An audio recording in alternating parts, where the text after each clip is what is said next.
Greetings everyone, and welcome to Ultra News, the show that's dedicated to giving you the news surrounding Ultraman, Godzilla, and I am your host, Gar.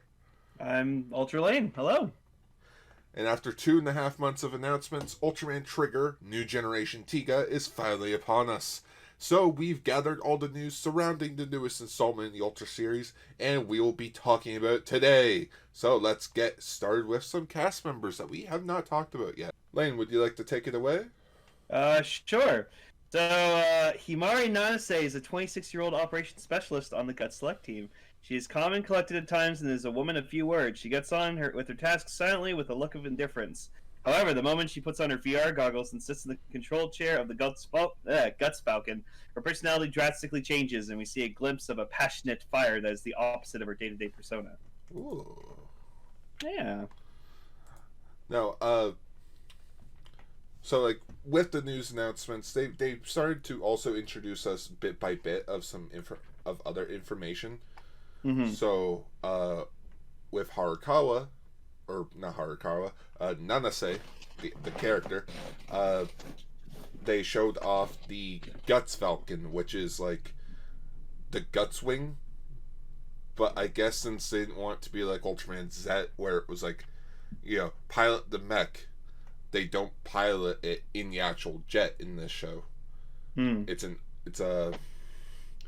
unmanned convertible drone that can change between its flight mode and hyper mode, which a DX toy of the Guts Falcon will be released on July 10th in Japan for 2,420 yen, costing about $20 to $30. Yep. That's cool. Mm-hmm. But the big thing about Nanase is that she is portrayed by Meiko Harukawa, who played Hiyori in Ultraman Ginga S. Yeah. I'm personally glad to see her make a comeback to the Ultra series, because not only do I think she was good in Ginga S, but I feel like she was wasted in Ginga S. Because like, here's my debut episode. Something's very wrong with the Victorians. Now I'm just gonna be moved to background character. Hi. I'm here. Look at me, I'm in the background. Hi. Hi, it's me, Hori. Didn't even get added to the opening. How sad is that? I guess they just didn't think we cared about Show's race. I don't know, maybe if they were the main focus of the show. Just saying. Should have just been Ultraman Victory, not Ultraman Ginga S. Oh, but it's the superior Ginga S. The sky's not gray. We're not stuck in one location. And we have Koichi Sakamoto directing it. It's fine. Yeah, it's fine. So, she mentioned that she's glad to be back in the franchise and hopes fans are excited to see her in the show. Oh, yeah.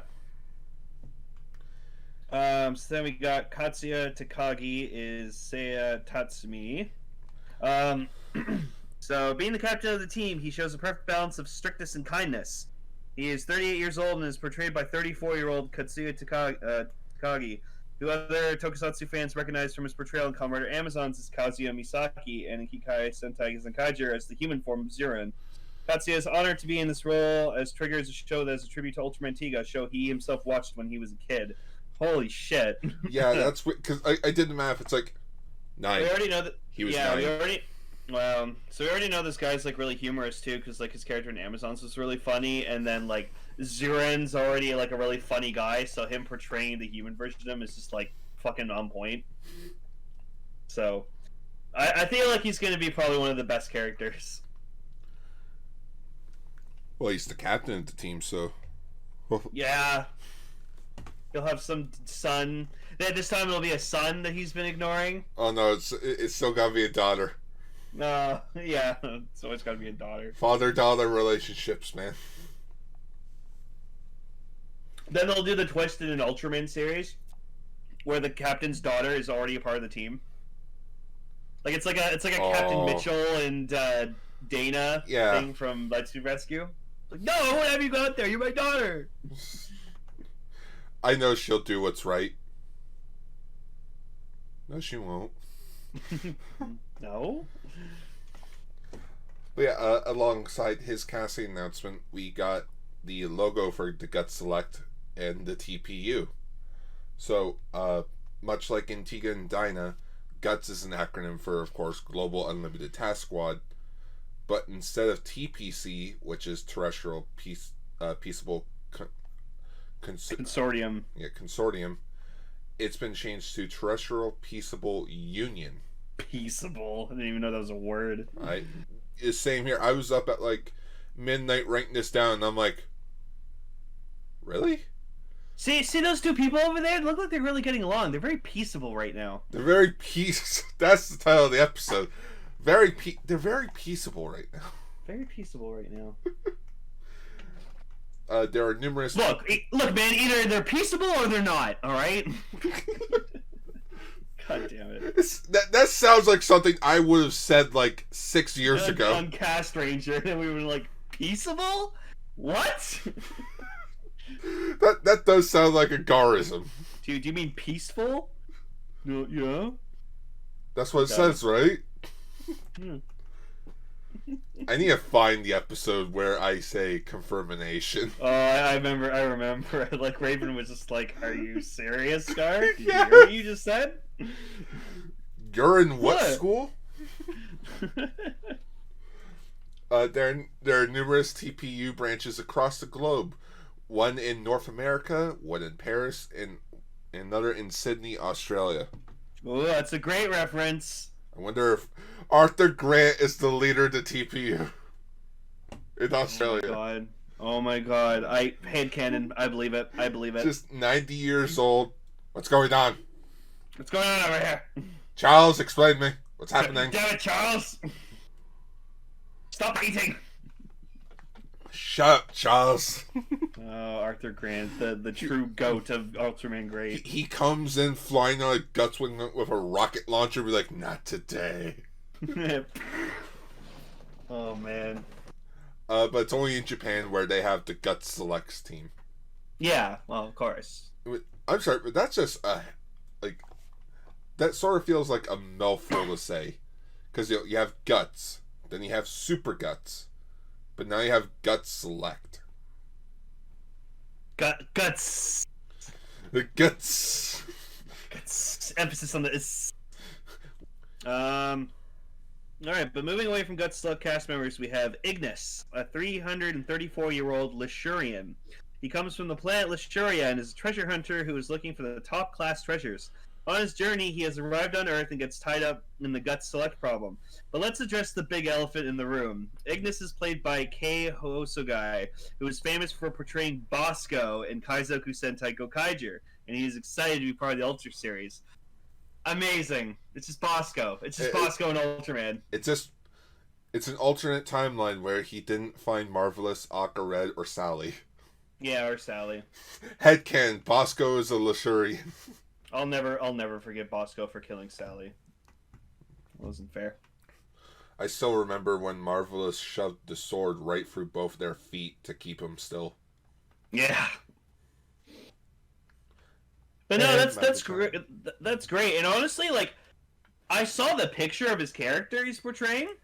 I can't even recognize him because he was always wearing like that big floofy hat, and he had black hair, and then his character has kind of like colored hair, so I don't recognize him.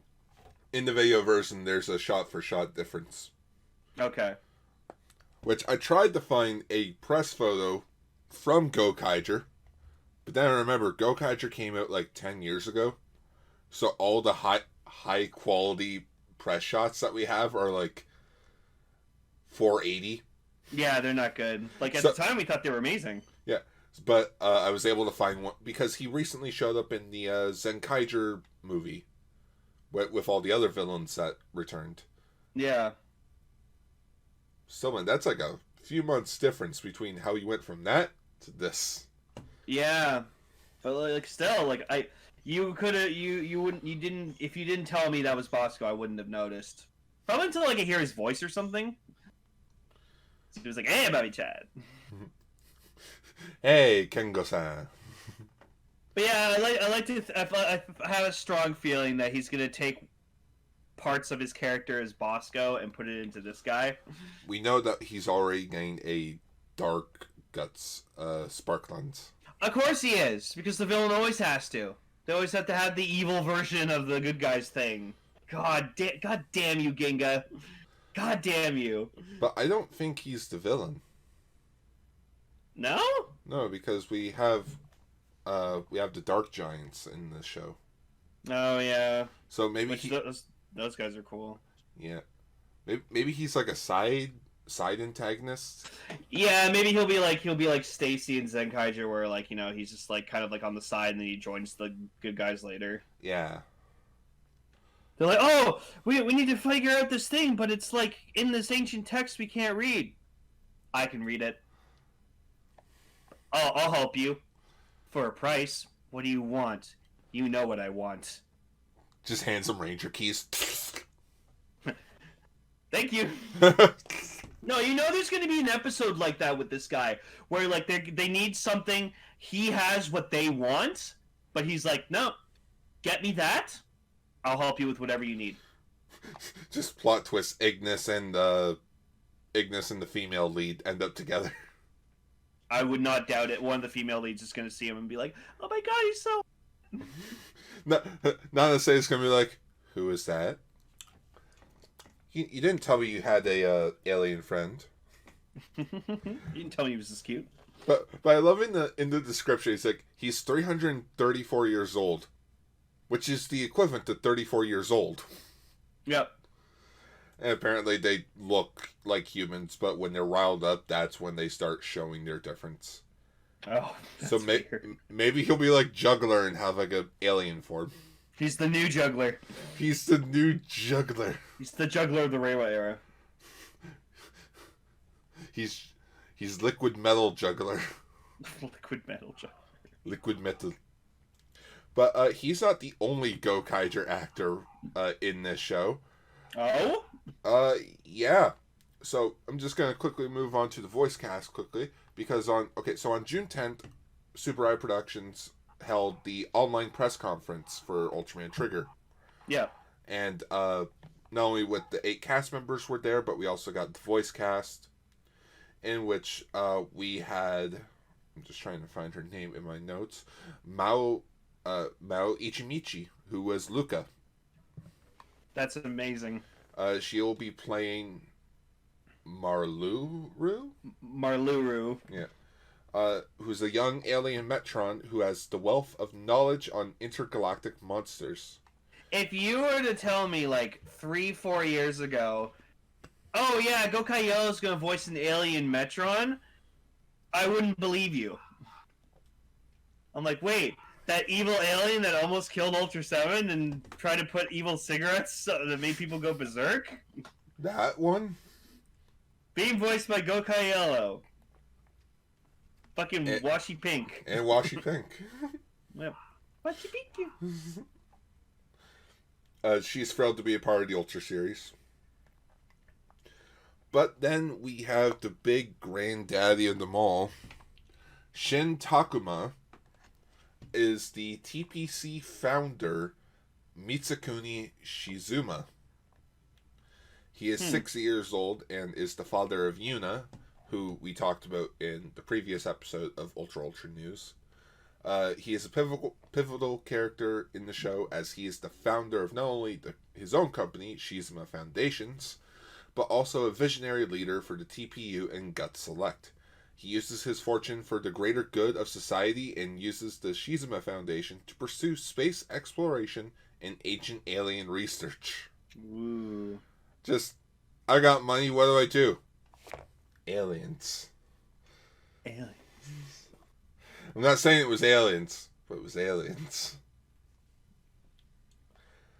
Shin Takuma is known in the Godzilla community for his 2 roles, the first being Hiroshi Okamura in Return of Godzilla, and he was in Godzilla Against Mechagodzilla as Professor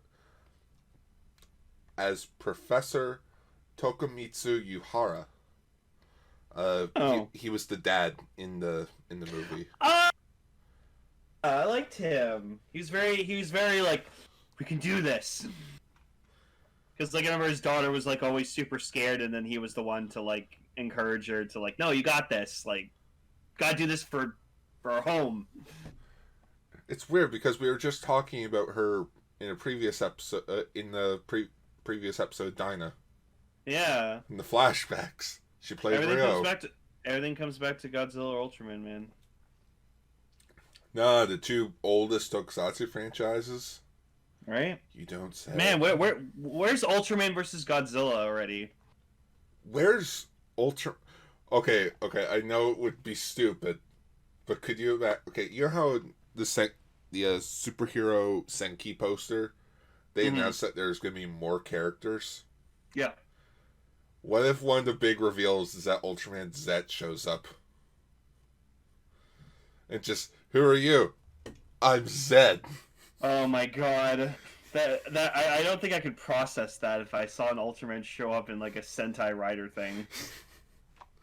Just for a quick cameo and then leaves. You just hear, you know, I'm like, well, what? What the fuck? What? It'd be amazing.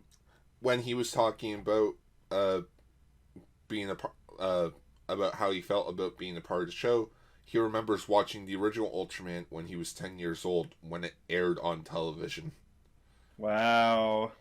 And is thrilled to be a part of the franchise's 55th anniversary season. Yeah. But yeah, we have the three Dark Giants from for this show. Basically, they're sort of like a reboot version of the Dark Giants from Tiga Final Odyssey. We have Chimera, who is the captivating warrior and is the leader of the Dark Giants.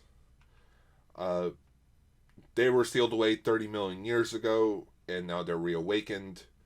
And with her two other members, the Herculean fighter Dargan and the agile tactician Hundra, they'll be fighting Ultraman Trigger on Earth. So with Chimera, she has two weapons at her disposal. She has a whip that shoots out deadly laser beams, and a baton. Baton! Very, very dangerous. Apparently one of her... Oh, no, sorry, that's Daggerin. Daggerin's the red and black one. He's sort of he's sort of like the muscles of the group. Okay. Apparently he has a finishing attack called the Fire Beat Crusher. Ooh. That sends shockwaves of flames driving through the earth with tremendous destructive power. Ooh. And I'm looking at the heights here. Like, Chimera's 49 meters. But Dargan is like 62 meters. So he would overtower her. Yeah. You have Hundra, who is sort of... He's not the strongest. He's not the strongest out of the three, but he's the tactician. What's the word I'm looking for? Psychological warfare. So he just fucks with people. Yeah. Mentally. That's deep. He has his own weapon known as the Hundress, which is a slashing vacuumous wave released from a blade on his arm, overwhelming his enemies with a powerful wind. Ooh. But yeah, Trigger sounds like it's going to be a very interesting show. Like, it's going to take a lot of aspects from Tiga because everyone, loves Tiga. But, like, I feel like it has a very strong cast, so. The first ending theme got announced. Oh, yeah. As well. The opening theme is titled Trigger, and will be performed by Takado Sakuma. He hopes everyone enjoys the song he made for Ultraman Trigger, as he hopes that it helps people get motivated to overcome any obstacle in their path in life. Ooh. As for the first ending theme, Nanario no Tane, which is like Colorful Seed, I believe it is. Okay. It'll be performed by Japanese artist Chocho. She was ecstatic to have a part of the Ultra series and cannot wait for fans to hear it. Both of these songs will be released in full on July 21st, 2021. Hey, there you go. I'm excited. But that's not all, because oh my goodness. Oh my Not god. only, not only are we getting one audio drama, not only are we getting two audio dramas, we're getting three audio dramas. Oh god. Or rather, three specials, like spin-off material shows. Huh. The first one is Marudex, which it features Marulu that will give fans detailed information, background, and mythology on ultra heroes, kaijus, and mysterious celestial items that will appear in Ultraman Trigger. And I believe this show is going to be exclusive to Subraya Imaginations. Okay. The second spin-off, Secret Origins of the Nurse Desi, The Struggle of Special Section 3. According to the description, as the control center in base operations, the expert teams get selects. How did the anti-monster battleship, the Nurse Desi, come to be? We will follow Maruru before she enlisted in Gut Select during her time at the TPU's Department of Technological Development, Special Station 3. So I'm guessing that's going to be like a prequel. Okay. And this one's going to be available on YouTube, which it'll probably not be subbed, much like with the Z dramas and the Taiga dramas. Yeah. It's the Galaxy Rescue Force voice drama. Oh. What kind of drama will Ultraman Reboot and other members of the Galaxy Rescue Force begin to spin behind the scenes of the new generation Ultraman Trigger program? After the main story, there's also a surprising bonus part where Marulu appears. Ooh. So this will be done by Ultraman Reboot and Sora. Okay. And it will be written by Junichiro Ashihiki, who is also writing Ultraman Trigger and Ultra Galaxy Fight. But probably the biggest news of all came in the last week, where it was announced that Koshu Hirano, who is known as being Haruki from Ultraman Z, will be appearing in Ultraman Trigger for like an episode or two. Hell yeah. And he's holding a spark lens, too. Yes. He'll be making a special guest appearance reprising his role as Haruki. But yeah, Haruki's coming back. Look at his sweet face. Good boy. Awesome! But not only that, but he will also... But his episodes will also be directed by Kiyotaka Taguchi, who directed... who's the action director for Ultraman Z. Look at him shaking hands. But yeah, you mentioned that he had a spark lens on him. Yep. Because we gotta milk that Ultraman Z money with the DX Guts Hyper Key Ultraman Z Original Key. They're just USB sticks. They are just USB sticks. All they are, just USB sticks.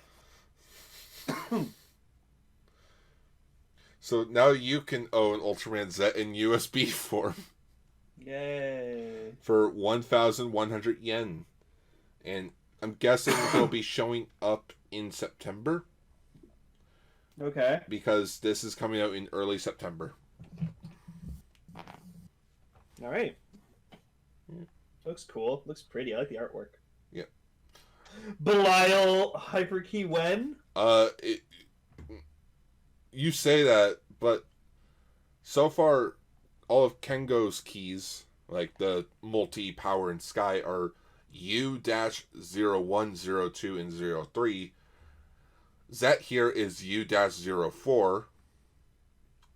And then Premium Bandai recently just announced a DX Guts Hyper Keys Ultraman Tiga key set, which includes Tiga Strong, Power, Power, Sky, and Glitter type. In which those are U-11, U-12, and U-13. Ooh. So let's think of it. 5, 6, 7, 8, 9, 10. That's 6 keys in between. So it is possible for us to get a Belial key. We will. We'll get one. Oh, they will. Oh, we will. Oh, they will. So yes, the show's not even out yet, but we already have a premium Bandai set. Yeah, I know. Even like people on Twitter were like, "Slow down!" Like Jesus. They're pretty. I think they're pretty confident that the show's going to do well. With it being Tiga's big, with it being Tiga's 25th anniversary, and releasing all this Tiga merch, I would not doubt it. Mm-hmm. And speaking of which, the DX Tiga multi-type key has also been released, in which that one is U-10. Ooh. So that's 5 keys unaccounted for right now. Unaccounted for. Unaccounted for. This premium Bandai set will be available for pre-order until August 30th, 2021, and will be coming out in December. In which I do have to agree with you. The mosaic style design is really nice. Very nice. Very nice. And the last news story for Ultraman Trigger is not really that big of a news story. But yes, it has been #confirminated that Ultraman Trigger will be simulcasted on YouTube with English subtitles. Yay. It's just... I mean, gee, it's not like Zet did Gangbusters. Right? It's going to be an interesting show. I just find it odd that, because I started watching the press conference a bit. They do just say, Ultraman Trigger New Generation Tiga. Wow. So that is the full title of it. I thought that was just the subheading, but no. Ultraman Trigger, New Generation Tiga. Tiga! Do. Cease and desist. Yeah, logo looks nice. I'm excited to see the show. Yeah. The best birthday present that Ultraman Super could give me is a new show. Just feels odd. It's like, July 10th, the big day for Ultraman. Hey, let's release our new show on that day. Yeah. Why not? I don't think they've ever done that before. It's like, hey, we're celebrating all this Ultraman news on stuff on Ultraman Day. Here's a new show. I believe Ginga started on Ultraman Day. Hang on. Yeah, Ultraman Ginga also started on July 10th. Oh, okay. Well, yay. Ginga, the worst birthday present Super I could give me. Here you go. Here's a Ultraman. Happy 24th birthday, Lane. Don't question why the sky's gray. Oh, I'm questioning. Seriously, why is the sky gray in Ginga? Because it's cloudy, I don't know. It just... Why? But yeah, Ultraman Trigger New Generation Tiga coming out soon. Excited to watch it. Yeah, we'll have It's going to be cool. We'll have a spin-off show dedicated to it. It's a good thing we watched all of Tiga beforehand. Yep. Imagine we hadn't watched Tiga yet, and this was coming out. We just both looked at each other. We're like, "Well, gotta watch all of Tiga before we freaking." Yeah, gotta watch all of Tiga. I'm gonna make the jokes again, like we'll see fucking Trigger. I'll be like, "That's not Tiga. That's not Tiga. That's not Tiga." The other guy in the other movie wasn't Tiga either. That was just a manifestation of him. What do you think Tiga is? He's us. Everyone. He's in Our everyone. Hearts. Yeah. Except in Hanajiro. He's speaking. Tiga's speaking to everyone. Daigo just could hear him the clearest. That's why he was able to transform. What do you mean about 4 kids? What's a 4 kids? What, 4 kids? No. I'm 4 adults. I'm surprised no one tried to make a fucking adult version of 4 kids called 4 adults. It's just It's just all of their work Four Kids has ever done, but redubbed for like a more 18+ audience. So you have like Yugi like just like fucking damn you, Kaimo, the hell. the drop. Exodia, that's not fucking possible. That'd be so funny. Why has no one thought of that yet? Catch that fucking hedgehog. See? How better is all those shows if they had like swearing and stuff? I just love how we just held off on any F-bombs for this episode. The very end, just fuck. Oh yeah. I love swearing. Swearing's great. But anyways, this has been Ultra News, episode 8. Very peaceable. They look peaceable. Oh God. Peaceable's not a... That's not a word, Japan.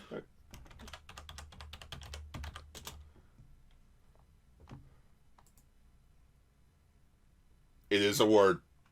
Oh my God. Well, I guess like something could be peaceable. Yeah.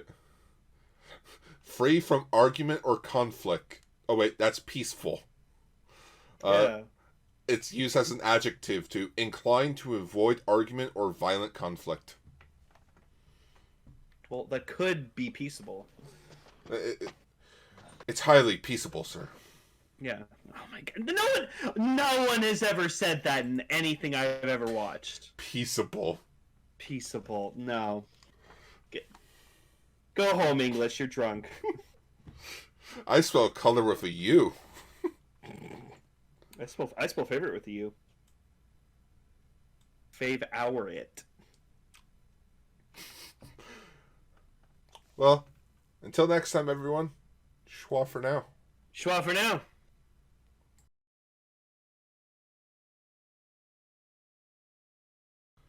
Imagine Daigo showed up. That would be dope. That'd be mind-blowing. That would blow everyone's minds of like, oh, we have this money. Yeah, like your Super just has the money to be like, Johnny, give us Daigo. What? Yeah, well, it costs this much. We want for the weekend. They just film everything they need of him for the weekend. And it's like, yeah, all right, here you go. Wait, we need you for one more day. It's like a late fee at a rental store. But yeah, Daigo showing up would be fucking dope. Or even just him like as like a minor cameo. Yeah. Like it doesn't even have to be Daigo from the show. It could just be, oh, I'm Ultraman Trigger. That's me. See that poster up there? That's me. Why is it grayed out? Don't question it. You're not that guy, pal. You're not that guy.